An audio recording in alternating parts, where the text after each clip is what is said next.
Okay, नमस्ते to everyone. Today आज हमारा दूसरा दिन है। हिंदी में हम ये क्लास सुबह वाली कर रहे हैं। तो हिंदी में हमने इसीलिए शुरू किया है क्योंकि हम ये बताना चाहते हैं लोगों को कि जो मतलब हमारे बुज़ुर्ग लोग हैं जो नहीं समझ पाते इंग्लिश में, कि इनमें जो जो हम ये श्वास लेते हैं, तो ये प्राणायाम की जो क्रियाएं हैं इनको कैसे किया जाता है, उनका क्या लाभ है, तो हमारी मन की स्थिति कैसे होनी चाहिए, हमें कैसे बैठना चाहिए, हम हमारे हाथों की जो मुद्राएं हैं वो कैसे होनी चाहिए, ये सारी चीज़ें हम समझाएंगे। मगर पहले ये समझ लो कि जो लोग स्वस्थ है वो ही ये कर सकते हैं। पहले तो जिन लोगों को कोई भी श्वास लेने की कोई भी प्रॉब्लम नहीं है, ठीक है ना, अगर कोई भी मेजर प्रॉब्लम है सांस लेने में, तब आप ये प्राणायाम नहीं कर सकते, ठीक है ना। आपको मेडिकल इंटरवेंशन की शायद ज़रूरत पड़ेगी, मगर ये वही लोग कर सकते हैं जो स्वस्थ है, तो श्वास ले सकते हैं। तो इससे हम प्रिवेंशन हम कर रहे हैं, ठीक है ना। तो जितना हो सके हम अपनी इम्यूनिटी को बढ़ाने की कोशिश कर रहे हैं। इम्यूनिटी को हम कहते हैं जो हमारा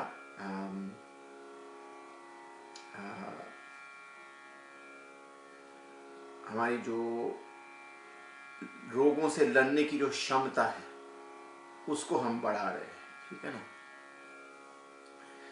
और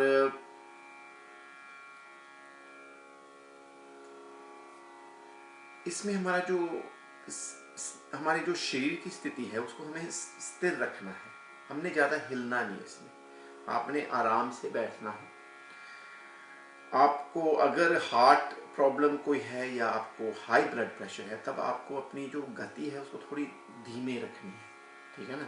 जैसे एक सर्टेन शक्ति है, जैसे उसको मध्यम शक्ति हम बोलते हैं। जब हम उस शक्ति से श्वास अंदर लेते बाहर निकालते हैं, जो भी हम करते, अगर आपको हाई ब्लड प्रेशर है या हार्ट की प्रॉब्लम, तो आपको उसको थोड़ी सी कम गति से करना पड़ेगा, ठीक है ना। एक तो ये भी पॉइंट है। दूसरा है कि कुछ ना कुछ आप गर्म पानी पिए। गर्म पानी पीकर ही आप प्राणायाम को शुरू करें, ठीक है। तो पेट बिल्कुल खाली होना चाहिए, और इसलिए सुबह सुबह लोग प्राणायाम करते हैं, है ना। शाम को भी आप कर सकते हो, मगर कम से कम 3 से 4 घंटे पेट के अंदर कोई खाना नहीं होना चाहिए। हाँ, नमस्ते Sunita ji, how are you. And तो ये क्लास मैं बता रहा था, ये हम हिंदी में कर रहे हैं ताकि जो लोग हिंदी में ज़्यादा बेहतर समझ सकते हैं, हमारे जो बुज़ुर्ग लोग हैं और इंडिया में जो लोग हैं उनके लिए भी है, क्योंकि ये सारे रिकॉर्डेड है। तो ये फिर सर्कुलेट होते रहते हैं, लोग इनको फॉरवर्ड करते हैं, शेयर करते हैं, हाँ? चाहे हाँ, तो आप भी, जो भी आपके रिश्तेदार है या कोई भी है जिनको भी इस वीडियो से लाभ हो सकता है, तो उनको कहो कि इसको देखें और समझने की कोशिश करें। कल भी मैंने पूरा समझाया था कि जब मैं बाबा रामदेव जी के कैंप से आया था और यहाँ योग क्लासेस 2005 में नवंबर में मैंने शुरू की थी, तो काफ़ी लोग जो है वो चाहे टीवी को भी देख के करते थे, मगर वो सही नहीं करते थे, ठीक है ना। तो जब तक आप किसी योग टीचर के सामने बैठकर और अपने आप को दिखा नहीं देते कि मैं कैसे कर रहा हूँ, बहुत कम लोग हैं जो उसको सही ढंग से ऐसे सीख सकते हैं जैसे अभी आप मुझे देख रहे हो। मगर फिर भी आप कोशिश करें, है ना। तो कोशिश करें देख के और उस सीखने की और समझने की कोशिश करें, क्योंकि इसमें छोटी छोटी चीज़ें हैं जिससे हमारी ये जो क्रिया है ये और ज़्यादा अच्छी होती जाएगी, ठीक है ना। और इसमें हमारा ध्यान लगता जाएगा। योग प्राणायाम में ये आध्यात्मिक भी है तो एक श्वास लेने की प्रक्रिया, और इससे हमारे फेफड़ों की शक्ति को हम बढ़ाएंगे, पेट के पाचन को ठीक करेंगे, जो हमारा मस्तिष्क है, हमारे ब्रेन को हम ज़्यादा ऑक्सीजन देंगे, है ना, और हमारा जो नर्वस सिस्टम है उसको सारा ठीक करेंगे। तो ये सारी चीज़ें होती है। इसमें थ्रोट के लिए भी एक एक्सरसाइज है जो हमारे थायराइड को, हमारे गले को ठीक करता है, ठीक है। तो कई एक्सरसाइज है जो आपके मन को शांत करते हैं। तो ये अलग अलग प्रक्रियाएं हैं, मगर इन सब का अगर आप इनको सबको एक ध्यान के साथ करेंगे ना, और एक लय में करेंगे, तो ये आपको उस आध्यात्मिक स्थिति में, उस मेडिटेशन में ले जाएगा, ठीक है ना, जिसको हम ध्यान भी बोलते हैं। तो ये आपके ऊपर निर्भर है कि आप किस ढंग से इसको करें, और अपनी सोच को बिल्कुल सही रखना है, और बिल्कुल और अपने आप को जैसे एक स्थिर स्थिति में रखना है, सुखी रखना है। या तो आप ऐसे बैठ सकते हो सुख आसन में, ये है चौकड़ी मारकर फ्लोर के ऊपर, या आप ऐसे पीछे पीछे बैठ सकते हो। अगर आपने यहाँ ऊपर बैठना है तो इसमें कोई प्रॉब्लम नहीं है, मगर ये है कि पैर जो है इतने फासला होना चाहिए, ठीक है ना, जितना आपके कंधों का फासला है, और ऐसे बैठे आराम से। ठीक, अगर आपके पास चेयर हो जिसके पीछे साइड में आर्म्स लगी हो, है ना, तो वो भी ठीक है ना, मगर ये है कि रिलैक्स्ड होके बैठे और बार बार हिले मत, ठीक है ना। तो इसमें ये है कि हमने स्थिर सुखम आसनम अथा योग अनुशासन, अगर हम स्थिर और सुखी तरीके से बैठ सकते हैं तब हम ये योग और प्राणायाम करने के लिए हम डिसिप्लिन्ड हैं, हम अनुशासित हैं, ठीक है ना। मन जो है वो बार बार कभी इधर जाएगा कभी उधर जाएगा, इसमें हमने अपने मन को अपने श्वास से जोड़ना है। कैसे? आप जब अंदर श्वास, यहाँ से आप सोच रहे हो कि आप अंदर से यहाँ ले रहे हो श्वास, है ना, तो आप देख रहे हो कि अंदर श्वास आ रहा है, तो आपने अपने मन को उसके पीछे जोड़ना है ताकि वो भटके मत, कभी इधर जाएगा कभी उधर जाएगा। ये भटकना जो है ये सही नहीं है। हमें वर्तमान स्थिति में रहना है। वर्तमान मतलब होता है प्रेजेंट में।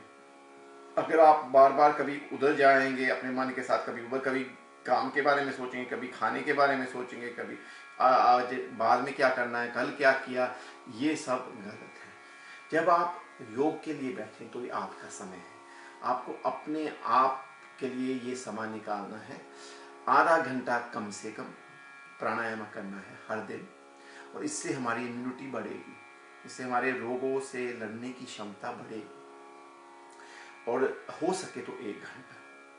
इसमें 3 प्रमुख एक्सरसाइजेज है, भस्त्रिका, कपालभाति और अनुलोम विलोम, ठीक है ना। और एक और है चौथा, उज्जैन प्राणायाम, जो गले के लिए। ये मेन 4 है, मगर भस्त्रिका के ऊपर मैंने ज़्यादा ध्यान देना है क्योंकि ये जो अभी जो स्थिति बनी हुई है, हम घर से सबको सिखा रहे हैं, ऐसे सिखा रहे हैं, इसीलिए सिखा रहे हैं क्योंकि ये कोरोना वायरस की जो स्थिति है, इसमें कई लोगों को सांस लेने की बहुत प्रॉब्लम पड़ रही है हॉस्पिटल्स में, है ना, न्यूमोनिया हो जाता है, ये सब।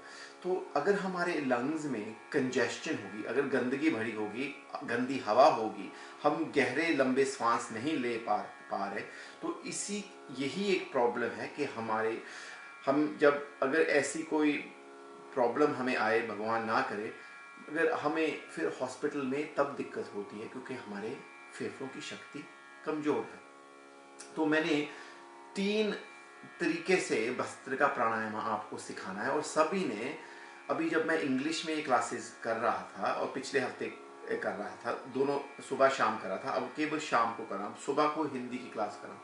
और वो लोग अब काफ़ी जिन्होंने सुबह शाम सीखा, तो 5 दिनों के ओवर 10 सेशंस लगभग ले लिए उन्होंने, है ना, तो उनको काफ़ी कुछ आ गया और वो करने लग गए, एक लेवल पे पहुंच गए। ये जरूरी नहीं है कि आपने अभी एक ही दिन में ये सब कुछ करना, ये संभव नहीं है। धीरे धीरे आपको श्वास रोकने की क्षमता बढ़ती जाएगी, श्वास को कैसे निकालना है वो आपके समझ में आता जाएगा कि कैसे अंदर लेना है, कैसे बाहर निकालना है, ठीक है ना। तो ये सारा कुछ बहुत जरूरी है, और इसको समझना और इसको सही ढंग से करना। जो हमारी क्वांटिटी होती है कि कितना हमने प्राणायाम करना है, वो ज़्यादा जरूरी नहीं है। क्या जरूरी है कि आप सही तरीके से कर रहे हो या नहीं कर रहे हो, ये बहुत ज़्यादा जरूरी है। तो जो क्वालिटी है आप किस ढंग से करेंगे वो ज़्यादा आवश्यक है ना? तो उसको समझो, और ये जो इंट्रिकसीज है ब्रीदिंग की, जो ये सूक्ष्मता है, उनको समझो कि कैसे मैंने ये यहाँ सोच लगानी है, कौन सी मुद्रा हाथ की रखनी है, कैसे मैंने अपना पोस्चर रखना है। ज़्यादा अकड़ के नहीं ऐसे बैठना, ऐसे स्लम्प्ड नहीं ऐसे बैठना, ठीक है ना। तो मेरुदंड जो है, जो रीढ़ की हड्डी है, स्पाइन, उसको सीधा रखें, और जो नेक है वो इसके लाइन में हो, ठीक है ना। तो ऐसे आपने प्रैक्टिस करनी है। ऐसे बैठ सकते हो या पीछे कुर्सी पे, जैसे मैंने पहले बताया, ठीक है। मगर ये हो कि आप हमेशा स्टिल और स्टेबल रहे। अगर आपकी सोच आपके फिजिकल बॉडी के ऊपर जाती रहेगी ना, तो आपका ध्यान टूटता जाएगा। ये मेन पॉइंट है एक। तो इसको जितना भी हो सकता है कंफर्टेबल होके बैठो। चाहे आप लातों को ऐसे आगे भी कर सकते हो, ये जरूरी नहीं है कि आपने चौंकड़ी मार कर ही बैठना है। जैसे सुखासन, ऐसे भी आप बैठ सकते हो आराम से, है ना। बस ये है कि सीधी हो स्पाइन और आप हिले मत, ठीक है ना। जब आप प्राणायाम शुरू करें तो एक लय में और एक स्थिरता में। तो अभी मैं समझा रहा था कि भस्त्रिका प्राणायाम के ऊपर ज्यादा ध्यान होगा। उसके 3 वर्जन्स, वो सारे भस्त्रिका है। भस्त्रिका का मतलब ये जो एक प्राणायाम है जो श्वास फेफड़ों के लिए है, मगर हमने 3 तरीके से आपको वो सिखाना है ताकि इसकी शक्ति बढ़े। तो ये हमने 15 से 20 मिनट तक भी करना है, ठीक है ना। कम से कम ये 5 मिनट होना ही चाहिए। अगर आप श्वास सुबह लेंगे बहुत अर्ली मॉर्निंग में 4, 5, 6 बजे, यहाँ ऑक्सीजन की मात्रा हमारे हवा में ज़्यादा होती है, तो ये और भी लाभदायक है। जितना आप कर सके तो सुबह के टाइम प्राणायाम करने की कोशिश करो, या कम से कम फेफड़ों वाली एक्सरसाइज कम से कम, चाहे उठ के 15 मिनट 20 मिनट आप केवल ये फेफड़ों में ही उस ऑक्सीजन को भरें, और कैसे श्वास को रोकना है, कहाँ रोकना, कितनी देर रोकना, वो सब हम समझाएंगे इस क्लास में, ठीक है ना। तो सॉरी, अभी आज सुबह मैंने जब शुरू किया था ना 8 बजे मैं आ गया था, मगर वो गलती से मैंने जो लाइव प्रेस किया ना उसमें वो केवल मुझे ही दिख रहा था तो मैंने 5 मिनट पहले वो चलता रहा। अगर कोई 8 बजे आया, माय अपॉलॉजीज, क्योंकि वो फिर मैंने 8:05 पे फिर से लाइव सेशन शुरू किया, जब मैंने रियलाइज किया कि ये तो कोई आ नहीं रहा ऐसे ही मैं एक वीडियो देख रहा था, एक बंदा वो कह रहा मैं तो 20 मिनट लगा रहा, बोलता रहा लाइव सेशन में, और कोई भी मुझे दिखा नहीं, कोई कमेंट नहीं दिखी। तो मैंने सोचा ये क्या हो रहा है, तो उसको 20 मिनट के बाद याद आया, तो मुझे चलो फिर भी 5 मिनट के बाद। बट ये थोड़े से टेक्निकल चीज़ें हैं। ये जो लाइव सेशन है फेसबुक का, ये सबसे अब बेस्ट तरीका है। वैसे मैं पहले चाहता था कि मेरे पास कैमरा हो आपको देखने के लिए, तो जूम एक ऐप है, उसके थ्रू मैं पहले करना चाहता था, मगर जूम जो है ना उसमें फिर बार बार आपको एक्सेप्ट करना पड़ता है कौन अंदर आ रहा है बाहर जा रहा है, तो उसमें बड़ी ये लय जो है वो टूट जाती है। इसीलिए फेसबुक लाइव ही बेस्ट तरीका है, और इसको रिकॉर्ड करके आप बार बार देख सकते हो और लोगों को भी भेज सकते हो ताकि लोग देखें और इसको समझने की कोशिश करें, ठीक है ना। तो ये एक इतनी प्राचीन विद्या है, और हमारे देश की, भारत की ये एक बहुत ही अनोखी एक साइंस है, जिसको योग, आयुर्वेद, नेचुरोपैथी में सारा आ जाता है। मगर बहुत अच्छी नॉलेज है जो आपको अपने जीवन में उतारनी चाहिए, अपनी दिनचर्या का ये हिस्सा होना चाहिए। अगर आप अपने आप के लिए आधा से 1 घंटा नहीं निकाल सकते, तो आपको कुछ करना चाहिए कि ये गलत है, मेरी जो लाइफस्टाइल है वो गलत तरीके से चल रही है, ठीक है ना। तो ये समय आपका समय है, और इसमें पूरा ध्यान लगाएं। अगर आपके पास कोई बैठा भी हो, कोई परिवार वाले, तो उनको कहो वो भी शांत तरीके से बैठ के सुने। इसमें कभी भी बात नहीं करनी, टीवी नहीं देखना, ऐसे बातें नहीं करनी, फ़ोन नहीं उठाना। ये जब आप अपना समय निकालते हो, एक जगह पर बैठो, वो एक ही जगह हो, साफ जगह हो, वहाँ पर हर दिन बैठो और अपने ध्यान में रहो, ठीक है ना। ये नहीं है कि कभी इधर देख लिया, कभी उधर देख लिया, कभी किसी से बात कर ली, कभी किसी से, ये गलत है ना। तो ऐसे नहीं प्राणायाम होता, ठीक है। तो फिजिकल योगा अलग चीज़ है, उसमें तो चलो थोड़ी बातचीत चलती भी है, लोगों के साथ करके हंसी मजाक हो सकता है, मगर प्राणायाम में ये एक एकांत में बैठने की ये एक साइंस है, ठीक है ना। तो अब मैंने आपको थोड़ा सा ध्यान सिखाना, पहले सहज ध्यान है बहुत। अपने हथेलियों को खोलें ऐसे, और केवल अपने नाक के यहाँ पर ध्यान दें, आंखों को बंद करके। आंखें बंद है हल्के तरीके से, लब भी बंद है हल्के तरीके से, दांत अंदर वो भी रिलैक्स है, और जीवा भी अंदर रिलैक्स है। मैंने आपको पहले ही बता दिया कैसे बैठना है। और यहाँ पर अपना फोकस लेके आए, अपना ध्यान यहाँ लेके आए नाक के टिप पर, यहाँ जो नाक का जो अंत है यहाँ पर, कैसे अंदर श्वास जा रहा है, कैसे बाहर निकल रहा है। केवल उसकी गति को देखें कि वो अंदर सॉफ्ट तरीके से, या आपको वो बड़ा फास्ट अंदर जा रहा है या स्लो जा रहा है, डीप अंदर जा रहा है, बहुत गहरा जा रहा है, या बहुत ऊपर ऊपरी से रह रहा है श्वास, या वो हट हट के अंदर आ रहा है, या एक लय में अंदर आ रहा है। इसके ऊपर थोड़ा ध्यान दे पाए और अपना जो मन है, जो माइंड है, उसको एक परछाई की तरह बनाए और श्वास के पीछे जोड़े, ताकि जैसे श्वास अंदर आए मन उसके पीछे पीछे जाए और देखे कहाँ वो श्वास जा रहा है। यहाँ तक गया, गले तक ही गया, यहाँ तक गया जहाँ अनाहत चक्र है, ये यहाँ पर हमारा आत्मा राम बैठता है, जिसको जीवात्मा ही बोलते हैं। ये एक रूह की तरह आप अपने आप को ही, अपने ही इमेज में, अपने ही स्वरूप में एक यहाँ भूत या एक रूह बैठी है जो अंगूठे के साइज की है। यहाँ उसको भी आप देख सकते हो, महसूस कर सकते हो कि ये ही है जो कुछ मेरे अंदर एक चीज है।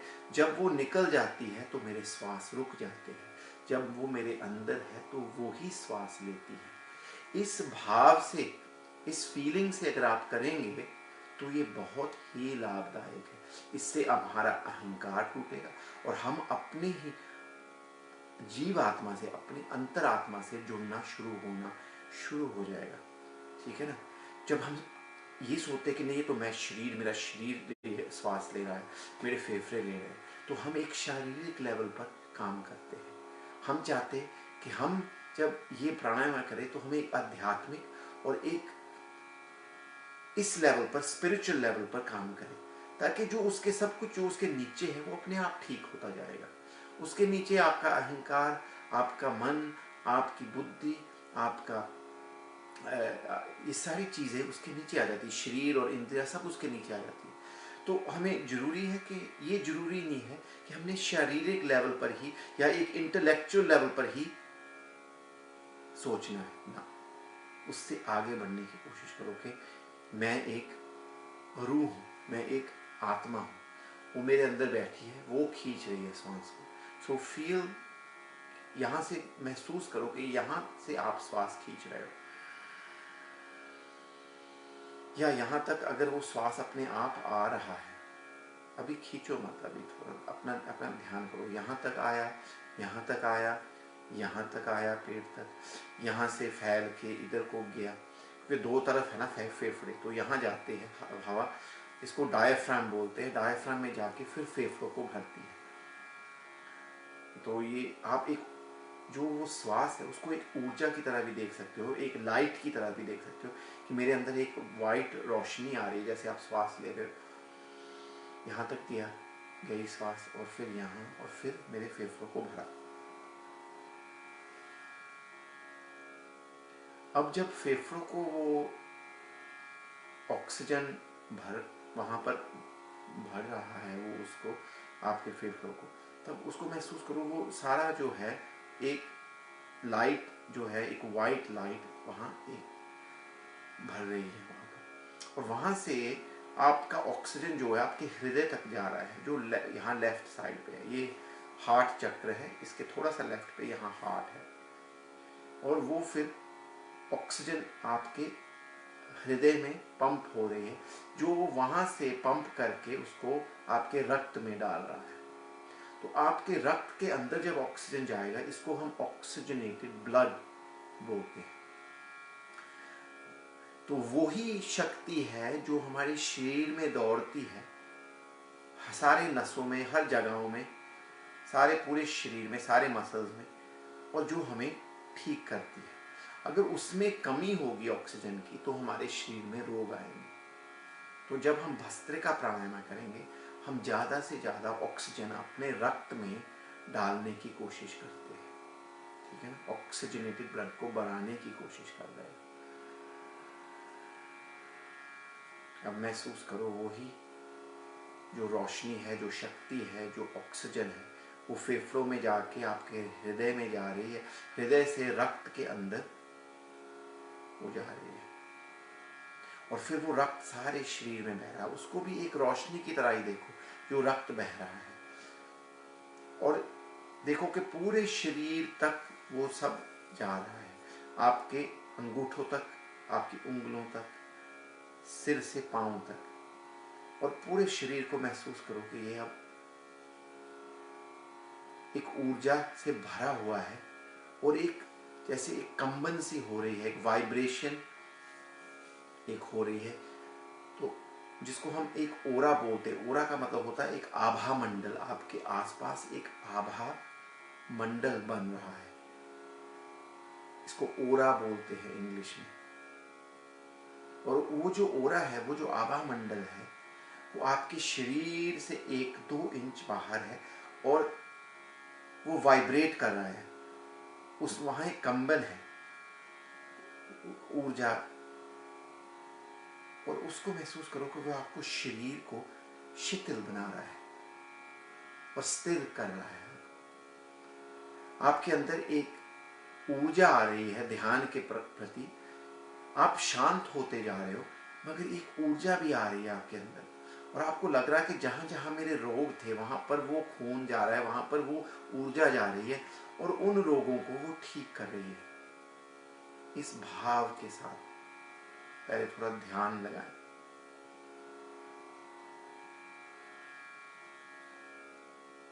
और महसूस करो कि अब आप बैठे हो, जैसे आपके आसपास ही ऊर्जा, ये कंबन आप महसूस कर रहे हो, और ये आपको शिथिल कर रहा है, शांत कर रहा है, आपको ठीक कर रहा है।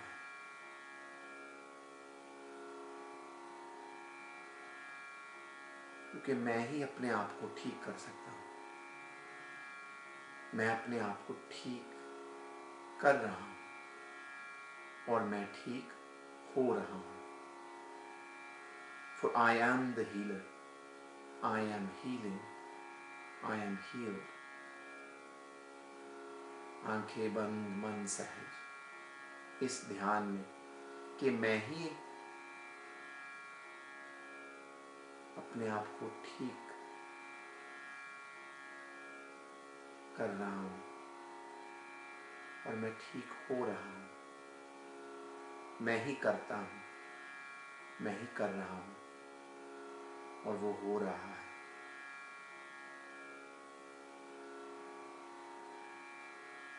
अब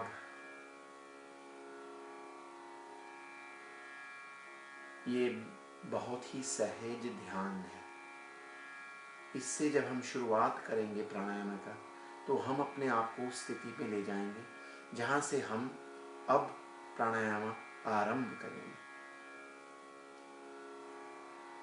जब हमारी शुरुआत इस आध्यात्मिक स्थिति से शुरू होगी ना, और इस सकारात्मकता से शुरू होगी, पॉजिटिविटी से शुरू होगी, तब हमारा जो लाभ है वो हमारे मन भी उसको नाप नहीं सकता कि उसका लाभ क्या हो सकता है। ये है कि आप अपने आप को कहां से शुरू करना चाहते हो। अगर आप बोल बोल के, हिल हिल के, सोच सोच के करेंगे, तो आपका लाभ यहाँ शारीरिक ही रहेगा, मानसिक ही रहेगा ज्यादा से ज्यादा। और ये कई लोगों के लिए ये बहुत लाभ है, और है भी। मगर अगर आपका लाभ इससे भी अधिक और अनेक हो सकता है, तो वहां से आप क्यों नहीं कर रहे? जब ये सब कुछ उसके जो नीचे वो अपने आप ठीक होता जाएगा। अब प्राण मुद्रा, अब हम ध्यान में ही रहेंगे, मगर अब हम भस्त्रिका प्राणायाम शुरू करेंगे। अगर आपको देखना पड़े तो देखो, चीची और उसके साथ की उंगल को आप अंगूठे के ऊपरले भाग से जोड़ो, इसको प्राण मुद्रा बोलते हैं।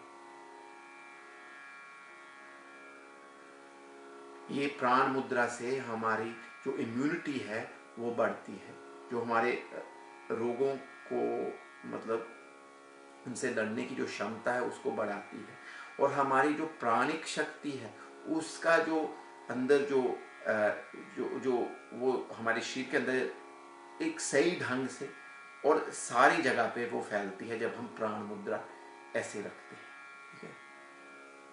तो यही हमने भस्त्रिका के लिए रखना। अब आपने 3 सेकंड अंदर श्वास लेना है नाक के द्वारा, गला थोड़ा सा टाइट, ताकि ये आवाज आए अपने आप।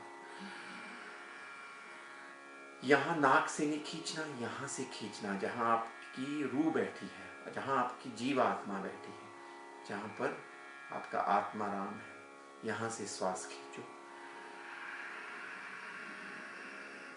3 सेकंड अंदर और फिर बाहर 3 सेकंड, फिर 3 सेकंड अंदर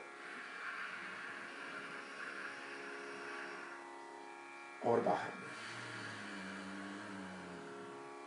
हम केवल 1 सेकंड के लिए होल्ड करते हैं, उसमें भी अपनी सोच को लगाओ। वहां पर एक स्थिरता होनी चाहिए, एक शांति होनी चाहिए। जब श्वास अंदर लें 1 सेकंड के लिए शांत, फिर सांस को बाहर निकालें। जब श्वास को बाहर निकाले तब भी 1 सेकंड शांत रहकर उसके बाद अंदर श्वास को लें। और उस शांति में, उस पोज में, जहाँ पर वो पोज होता है, वो एक थोड़ी सी रोक होती है, वहां पर अपना ध्यान लेके जाओ। जब हम बाहर को श्वास को छोड़ेंगे, थोड़ा सा हल्का सा, अगर आप कर पाए तभी, मगर इससे अगर आप ज्यादा शरीर को हिलाने लगे तो गलत, फिर ना करना। अगर आप थोड़ा सा अपने अंदर पेट को खींच सकते हो श्वास छोड़ने से तुरंत, उससे पहले, जैसे अभी श्वास लिया,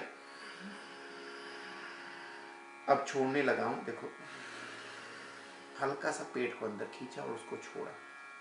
इससे क्या होगा, जो दूषित वायु हमारे फेफड़ों के निचले भाग में फंसी हुई है, मैं फिर से बोलता हूं, जो दूषित वायु हमारे फेफड़ों के निचले भाग में फंसी हुई है, उसको आसानी से ये बाहर निकाल सकती है। उसको एक पुश, उसको एक झटका सा मिल जाता है बाहर निकलने के लिए। वहां पर जो दूषित फंसी हुई है, वो डॉक्टरों ने, कई मतलब रिसर्च वाले लोगों ने, डॉक्टरों ने इसको साबित किया हुआ है कि जिन लोगों के लोअर लंग्स में कंजेस्शन है, मतलब वहां पर दूषित वायु है, गंदगी फंसी हुई है, म्यूकस है, वो गहरे श्वास नहीं ले पाते, उन लोगों को मानसिक बीमारियां, डिप्रेशन, एंजाइटी, स्ट्रेस और मानसिक से ही ना जाने 70, 80, 90% बीमारियां शुरू होती है। ये डॉक्टरों ने साबित किया हुआ। तो इन फेफड़ों को खोलना और इनसे दूषित वायु को निकालना, यही हमारा मकसद है, ठीक है ना। तो अभी फिर से 3 सेकंड अंदर, 3 सेकंड बाहर, हल्का सा पेट को खींचो और उसको तुरंत छोड़ दो। पेट को थोड़ा सा खींच के उसको अपने आप बाहर आने दो, फिर से अंदर और सांस निकालो, फिर अंदर खींचो, फिर निकालो। मेरे साथ करो, करते रहो। मैं थोड़ा नजदीक आऊंगा ताकि आपको ये श्वास आप सुन पाएंगे। ये देखो गला थोड़ा सा टाइट, और फिर निकालो। ये आवाज अपने आप आ रही है, मैं ये आवाज बना नहीं रहा, इसको जानबूझ के नहीं कर रहा। ये आवाज अपने आप होनी चाहिए जब आपका गला थोड़ा सा टाइट हो। इसको उज्जयी की ध्वनि बोलते हैं।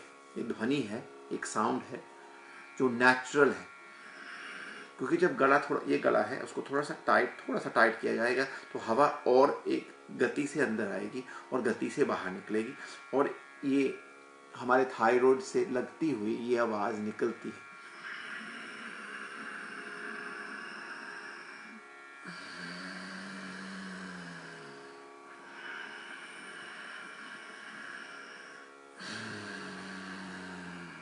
तीन सेकंड अंदर, 3 सेकंड बाहर। 2 से 3 सेकंड में श्वास अंदर लेते हैं, ठीक है ना, जो भी आपकी क्षमता है। कभी भी ज्यादा नहीं कोशिश करनी कि मैं जबरदस्ती श्वास को अंदर खींचूं या जबरदस्ती उसको और बाहर फेंकूं ना। जो सहज है, जो आपके शरीर आप जो मैनेज कर पा रहे हो, जो आपकी क्षमता है वो ही करना है, ठीक है ना। धीरे धीरे वो बढ़ती जाएगी।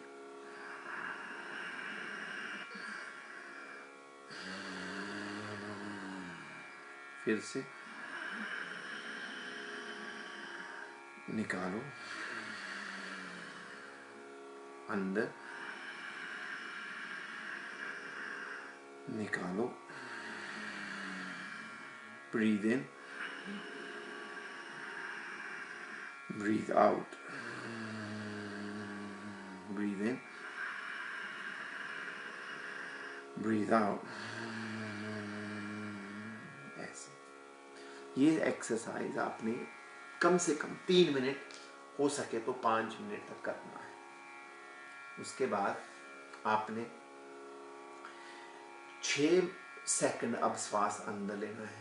तो जो हम 3 सेकंड में अंदर ले रहे थे, एक सर्टेन शक्ति से श्वास अंदर ले रहे थे। अगर आप उसको श्वास को अब आपने लंबा खींचना है, 6 सेकंड के लिए करना है। पहले 3 सेकंड था, अब 6 करना है।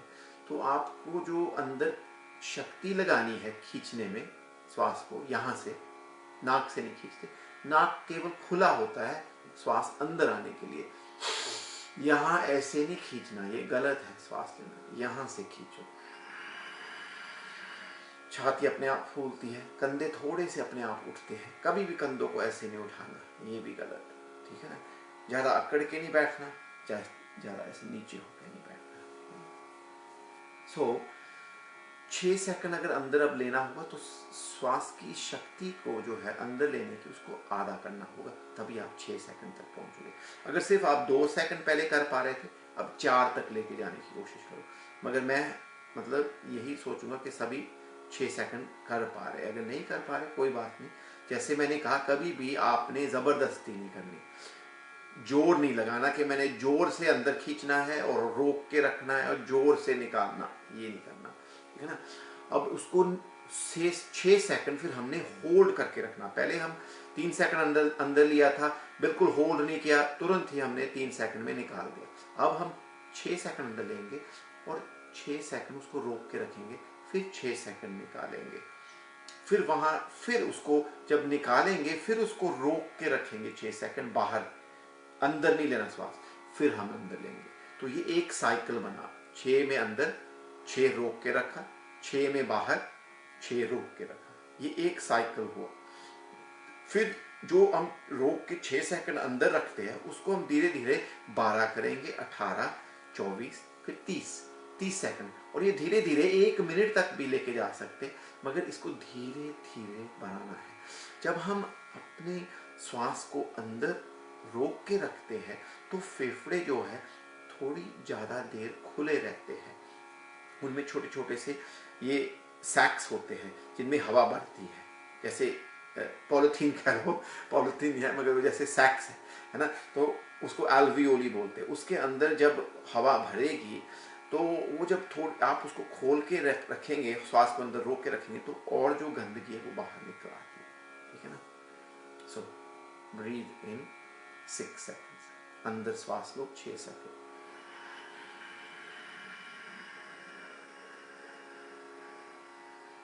रोक के रखो,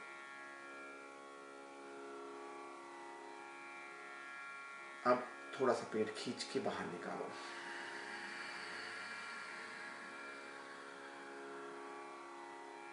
रोक के रखो, अंदर लो,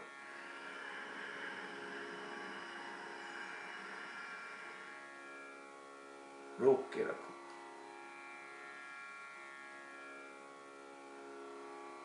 बाहर निकालो,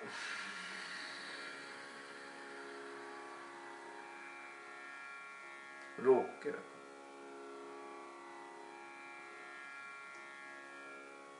अंदर लो,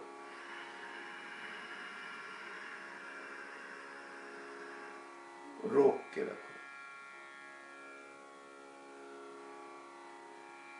बाहर निकालो,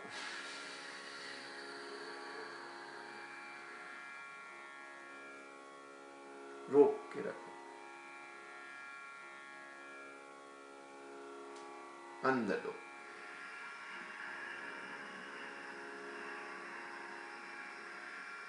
रोक के रखो, बाहर निकालो, पेट को थोड़ा खींच के।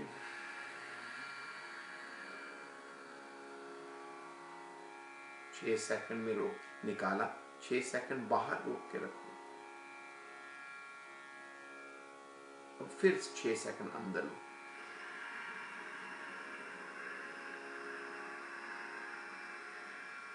अब 12 सेकंड होल्ड करने की कोशिश करो।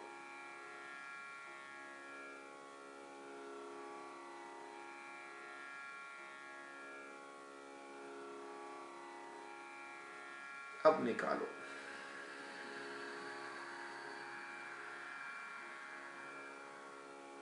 रोक के रखो, कम से कम 2-3 सेकंड रोक के रखो। अगर 6 सेकंड कर सकते हो तो बहुत अच्छा है। फिर अंदर लो श्वास 6, अंदर और बाहर श्वास एक ही रहेगा। अगर 6 में लिया तो 6 में ही हमने अभी निकालना है, ठीक है।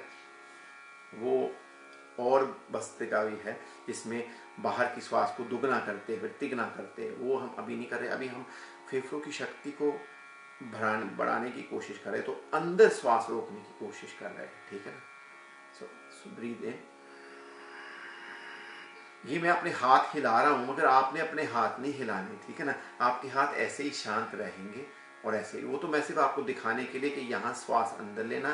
तो ये मैं गिनती कर रहा हूँ ऐसे, जब मैं हिला रहा हूँ कि इतने सेकंड, 6 सेकंड हमने रोक के रखना है।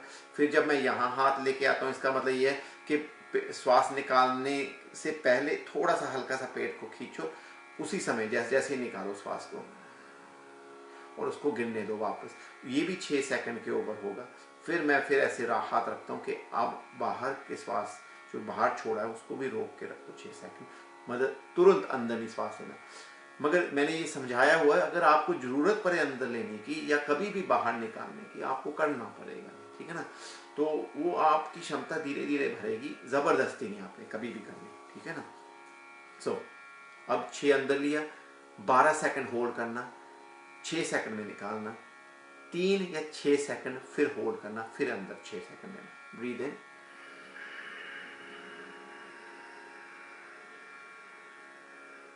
Hold 12,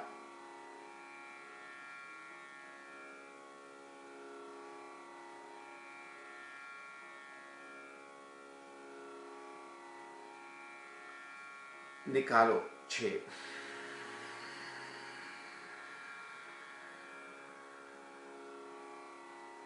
hold 3 to 6 seconds, breathe in 6,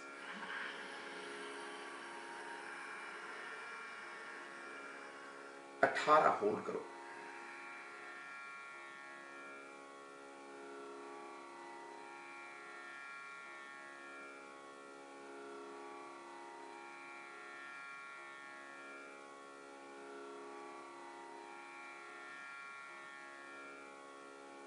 बाहर निकालो 6,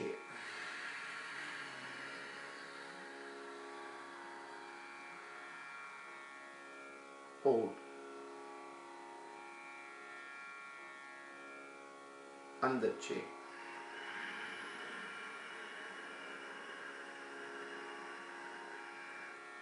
24, होल्ड,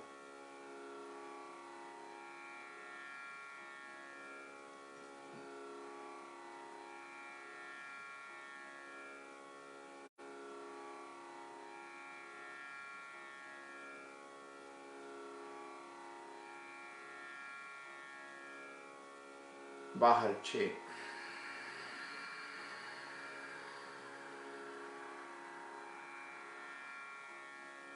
होल्ड 6,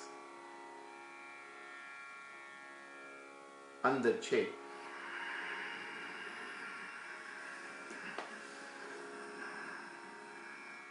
30 सेकंड के लिए होल्ड रखें।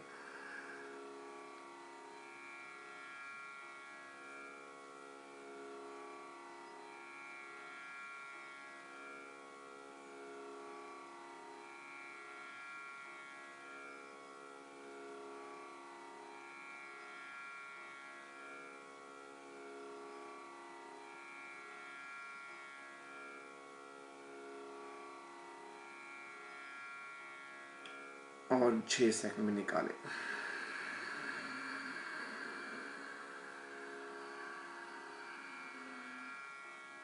होल्ड।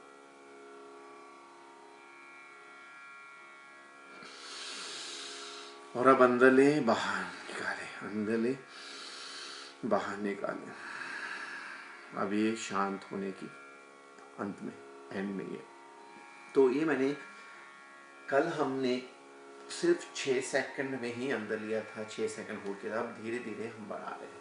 अब 6 सेकंड का होल्ड हमने 4-5 बारी किया ऐसे, 6 सेकंड होल्ड और फिर निकाला। उसके बाद हम इसको 12 सेकंड पे ले गए। वो एक बारी किया, या 1 या 2 बार कर सकते हो। फिर 18 सेकंड को 1-2 बार कर सकते हो। फिर 24 सेकंड को 1-2 बार, फिर 30 सेकंड को। ऐसे ही आप इसको बढ़ाते जा सकते हो। 60 सेकंड तक हम अपने जब श्वास को रोक के रख सकते हैं तो हमारी क्षमता बढ़ रही है, लंग कैपेसिटी, है ना, होल्ड करने की ब्रेथ। तो हम गंदगी को, अपनी दूषित वायु को निकाल रहे हैं। Very good. अभी मैं थोड़ा टाइम चेक कर लूँ। तो अभी हमारे पास 10 मिनट है। और अब हमने कपालभाति थोड़ी सी सीखनी है। कपालभाति में क्या है, ये जो प्राणायाम है ये हमारे सारे रोगों को बाहर निकालता है, उनको अंदर पहले तोड़ता है, उनसे युद्ध करता है। ऐसे सोचो, जो रक्त, जिस रक्त में अब हमने ऑक्सीजन अभी भरा, इस प्रक्रियाओं से, अभी एक और भी सिखानी है आपको, मगर इन प्रक्रियाओं से हमारे रक्त के अंदर ऑक्सीजन बढ़ेगा।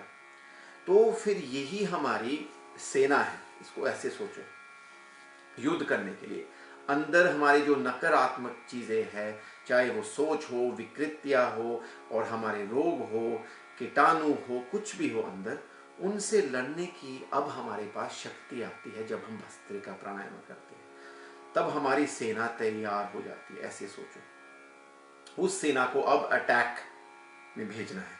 अटैक का मतलब अब वो खून जो भरा हुआ है उस ऑक्सीजन से, उसको अब छोड़ना है। मतलब अब हार्ट ने उसको पंप करना है। और ये जो सारे ऑर्गन्स इस एरिया में है, इसको टोर्सो बोलते हैं, टोर्सो। ये जो सारे इस एरिया में है, पेट के एरिया में, यहाँ पर हमारे फेफड़े हैं, हमारे पेट है, इंटेस्टाइन्स है। जो पहला 6 मीटर इंटेस्टाइन का होता है, इसी में सारा, उसको स्मॉल इंटेस्टाइन बोलते हैं या छोटे आंतरे बोलते हैं। उसमें सारी हमारी डाइजेशन होती है। वही तो हमारा इम्यून सिस्टम का पहला रिस्पॉन्स है। तो उसके बाद बड़े आंतरे होते हैं, रेक्टम, कोलोन, पैंक्रियस होता है जो हमारे शुगर को कंट्रोल करता है, ठीक है ना। तो लिवर होता है, किडनीज होती है, सब कुछ है यहाँ पर, ठीक है ना। तो आपने इन सब को, सबकी एक्सरसाइज होती है कपालभाति, और उन सब में वो खून ज्यादा मात्रा में जाएगा, क्योंकि पेट अंदर, जब हम हवा को जल्दी निकालते हैं तो पेट अंदर सिकुड़ता है, अपने आप अंदर सिकोड़ के अपने आप अंदर जाता है। मगर आपने नहीं उसको सिकोड़ना, ऐसे आपने उसको नहीं अंदर खींचना, तो पेट अपने आप थोड़ा अंदर जाएगा। तो इसमें वो जो ऑर्गन्स हैं, जो सारे मैंने अभी समझाए, वो सारों जो कंट्रैक्शन होती है उनके, और उनमें रक्त और अंदर बढ़ता है, जाता है। तो वो जो टॉक्सिन्स हैं हमारे, वो बाहर निकलते हैं, ठीक है ना। तो ये कपालभाति है, ये सबसे जरूरी प्राणायाम है। इसको कम से कम 15 मिनट किया जाना चाहिए।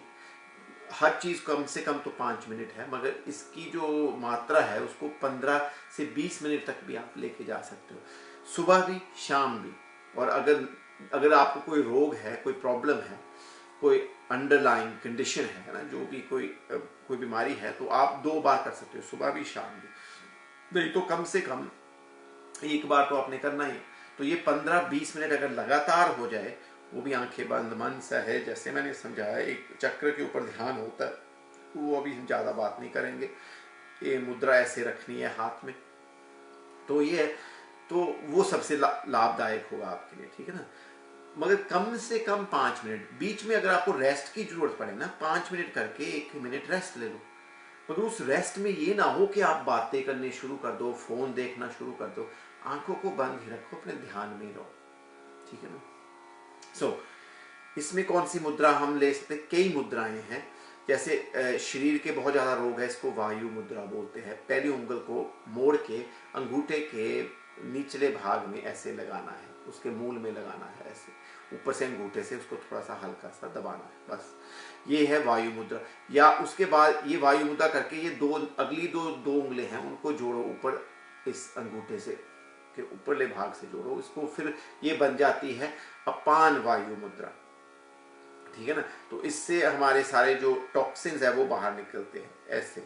तो उसको वायु वाली को निकाल दो तो ये अपान मुद्रा बन गई, उसको बीच में ऐसे डाल दो फिर से अपान वायु मुद्रा बन गई। तो ये इससे आपके शरीर के जो कष्ट है, जो दर्द है वो भी कम होंगे, और जो अंदर के कीटाणु है, जो मतलब गंदगी है जो भी, वो सब बाहर निकलेगी इससे, ठीक है ना। ये मुद्रा ये बेस्ट है कि आप इसको रखें। और भी बहुत मुद्राएं हैं, मगर वो हम जब जरूरत पड़ेगी जैसे हम करते जाएंगे आपको समझाते जाएंगे। अगर एक बेसिक वन है, अगर आप अंडर वेट हो तो ये वाली मुद्रा होल्ड करें, जो रिंग फिंगर है उसको अंगूठे के ऊपरले भाग से जोड़े। और अगर आप ओवर वेट है तो यही वाली उंगल अंगूठे के मूल में लगाएं ऐसे, ठीक है ना।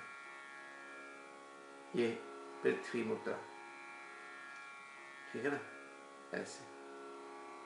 मगर यही बेस्ट है, पहले वायु मुद्रा करके फिर अपान मुद्रा करो, अपान वायु मुद्रा, इसके बहुत लाभ है।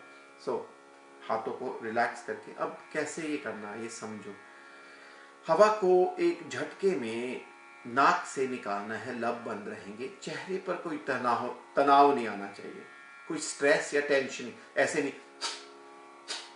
नहीं आंखें नहीं मीचनी, आंखें तो वैसे ही बंद है, मगर ऐसे टेंशन, ऐसे झटके से शरीर को हिलाना है ना, कंधों को हिलाना, ऐसे ये सब कुछ गलत है।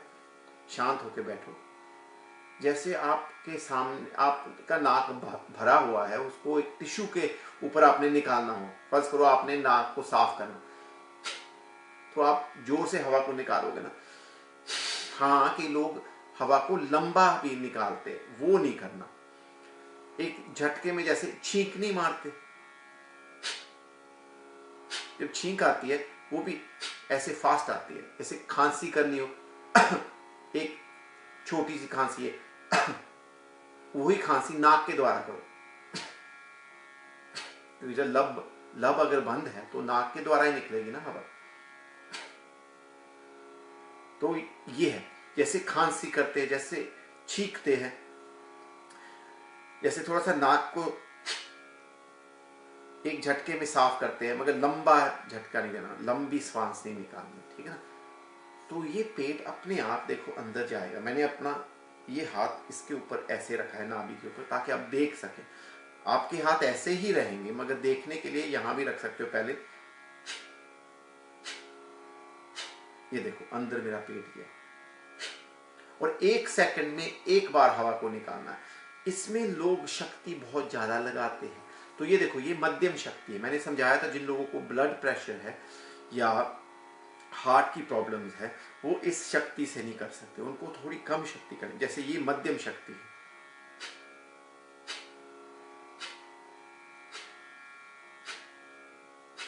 अब ये उससे हल्की है।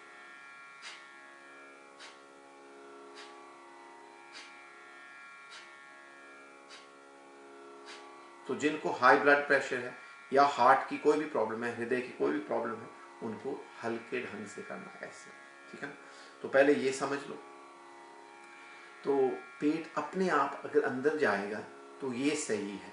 अगर आपने पेट को खींचा अंदर या उसको सकोड़ के अंदर रखा तो ये गलत है। 90% से ज्यादा लोग, 90% से ज्यादा लोग कपालभाति को गलत करते हैं।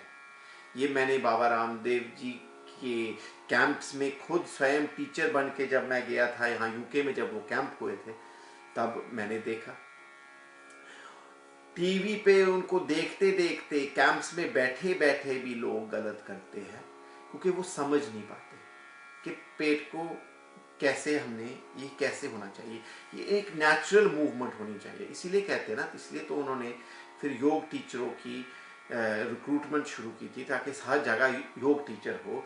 फिर वहाँ पर कैंप चले, आपके लोकल एरिया में आप जाके वहाँ किसी के सामने बैठ के उसको की बारीकी को, उसकी सूक्ष्मता को आप समझें, क्योंकि ये बहुत मुश्किल है। ये चीज़ें जो है कई, जो फिजिकल योगा है, जो शारीरिक योग है, वो तो आप सीख सकते हो टीवी को देख के ज़्यादातर, है ना। उसमें भी श्वास कैसे लेना कैसे छोड़ना वो भी बहुत लोग गलत करते हैं। मगर प्राणायाम को केवल टीवी से सीखना, वीडियो से, डीवीडी से सीखना बहुत कम लोग, मैं ये नहीं कहता लोग कर नहीं सकते, मगर बहुत कम लोग उसको सही कर पाते हैं।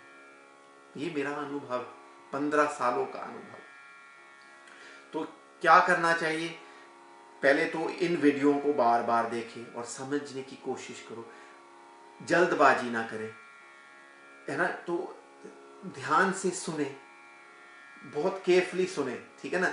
तो जो टीचर है वो उन स्टूडेंट से, जो स्टूडेंट बहुत गलत होते हैं, कैसे गलत होते हैं, एक कान में गया कुछ दूसरे से निकाल दिया, वो ऐसे सुनते हैं ऐसे ही निकाल देते हैं। तो वो टीचर उनसे फिर गुस्सा होता है ना कि आप क्या कर रहे हो, आप थोड़ा सा ध्यान क्यों नहीं लगा रहे हैं।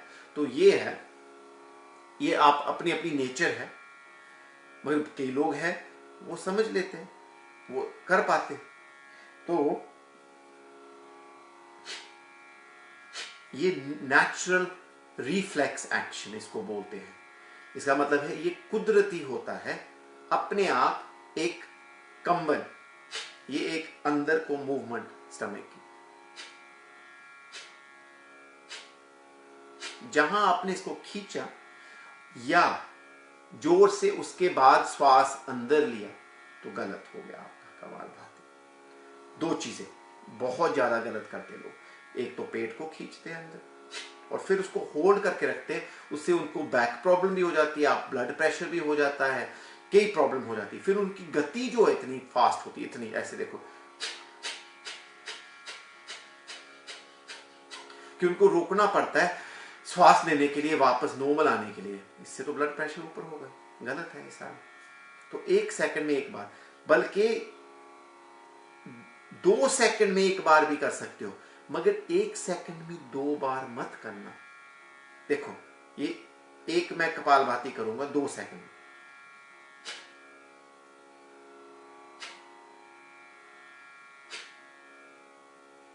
ये फिर भी ठीक है, ये गलत है,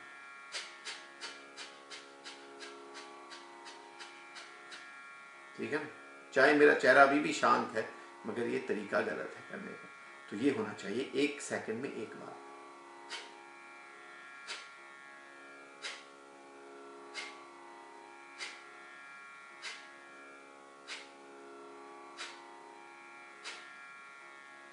तब यहां से एक कंबन पैदा होता है जो आपके मूलाधार चक्र तक जाता है और हमारी कुंडलिनी शक्ति को जागरूक करता है। ये जब तक आप खींचेंगे, ये नेचुरल प्राकृतिक ढंग से अगर नहीं जाएगा अंदर पेट, तो ये चीजें नहीं होंगी।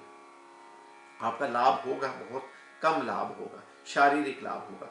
जो सब लाभ इससे आपको मिल सकता है वो नहीं मिल पाएगा। और एक और बड़ी गलती तो मैंने समझाया, पेट को खींच के रखते हैं और फिर गति को फास्ट करते हैं। 3 मेन गलतियां, सॉरी 2 नहीं।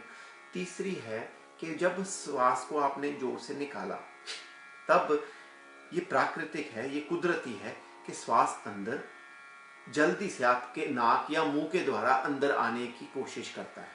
अगर मैंने अब लब बंद किए हुए तो नाक के द्वारा ही आएगा ना श्वास अंदर। जब हम खांसी करते हैं या छींक मारते तब तो आप किसी तरीके से भी अंदर लेके जा सकते हो। उसके बाद नाक के अंदर लेके जाओ या मुंह से अंदर लेके जाओ, वो आपके ऊपर है ना। उल्टी करते हो, वो भी वही प्रक्रिया है किस्म की, उसमें भी पेट अपने आप अंदर जाता है। तो उसके बाद श्वास आप अंदर लेते हो क्योंकि जरूरत है, क्योंकि आपने अभी निकाला।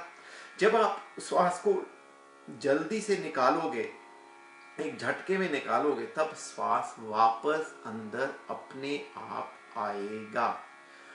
उस श्वास को अगर आपने खींचा तो गलत, उसको अगर जोर से आपने खींचा, मध्यम शक्ति से भी खींचा तो भी गलत।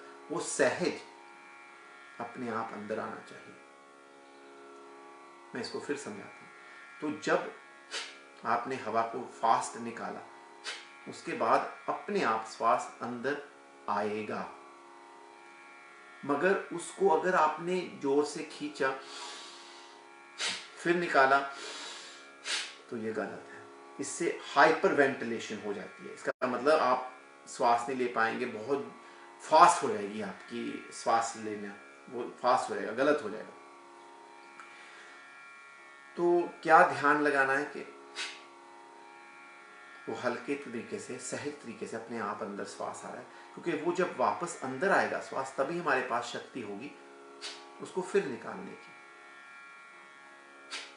अब मैं अगर इसको 5, 10, 15 मिनट लगातार करूं, जैसे मैं अब शांत हूं, ऐसे ही 15 मिनट के बाद इससे भी ज्यादा शांत होऊंगा। अगर आप अशांत हो गए श्वास छोड़ने के बाद, आपकी प्रक्रिया गलत थी। तो इसीलिए कहते हैं ना कि योग कैंप्स, आपके जो लोकल योग कैंप्स है जहां पर भी है, वहां जाएं, उनके साथ बैठें। तो ये मैंने कपालभाति को काफी समझा दिया। और 2 तरीके के भस्त्रिका प्राणायाम को हमने और लंबी देर किया और उसको उसकी पूर्णता तक लेके गए, ठीक है ना। अभी एक और तरीके का भस्त्रिका है, वो भी समझाना है, वो कल समझाएंगे हम आपको। मगर आप सब जुड़े, मेन चीज़ ये है, और सबको बताएं। तो इस स्थिति में ये जो रोग हैं, ये जो वायरस है, हम अपनी क्षमता को जितना ज़्यादा बढ़ा सकेंगे वो हमारे लिए फ़ायदेमंद है। भगवान ना करे, मगर लग रहा है कि लगभग सभी को ये बीमारी कभी ना कभी हो सकती है।